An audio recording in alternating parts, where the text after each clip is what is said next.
Je suis Monsieur Reptile, l'ami des crocodiles, serpents et lézards, j'emmène sur mon île. Je suis Monsieur Reptile. Pour se reproduire, les pitons royales vont pondre des œufs. J'ai accueilli une femelle piton royale en refuge ici chez Monsieur Reptile, puis elle a pondu des œufs qui étaient fertiles. Je les ai incubés. On est rendu maintenant à 66 jours plus tard, puis on peut voir qu'il y a des petits bébés qui sont sortis. Il y a un petit bébé ici qui est sorti de l'œuf qui est juste ici.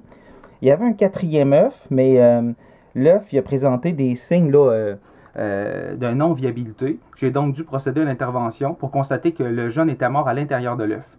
Pour maximiser les chances de survie des autres individus, j'ai utilisé des ciseaux ici, puis j'ai coupé une partie de la coquille, juste pour donner une chance au bébé de sortir. La coquille des serpents est plutôt molle, puis spongieuse. Ce que je doute, c'est que peut-être l'animal est décédé à l'intérieur de l'œuf parce que sa tendre de l'œuf n'a pas été capable de percer la coquille qui était trop élastique à cause du taux d'humidité.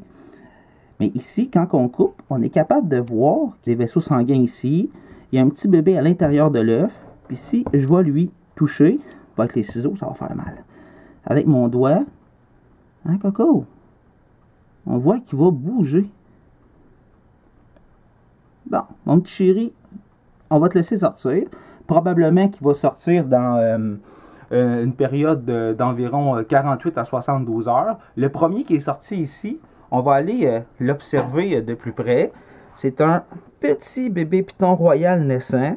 Quand il vient au monde, il va avoir juste ici son ombilic. C'est par là qu'est attaché le sac vitellin. Ça va tomber dans quelques jours. Le sac vitellin, on peut voir qu'il y a une partie ici.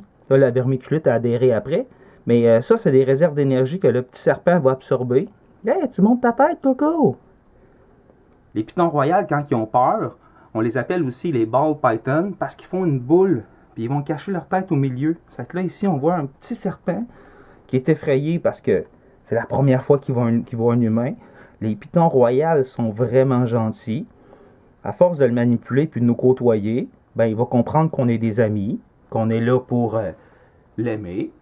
Les petits serpents comme ça, je les adore. J'aime ça faire des présentations dans les écoles, les bibliothèques, les camps de jour pour montrer aux jeunes l'importance des reptiles sur la planète. Si vous aimez ce que je fais, ben, j'aimerais ça que vous vous abonnez à ma chaîne YouTube.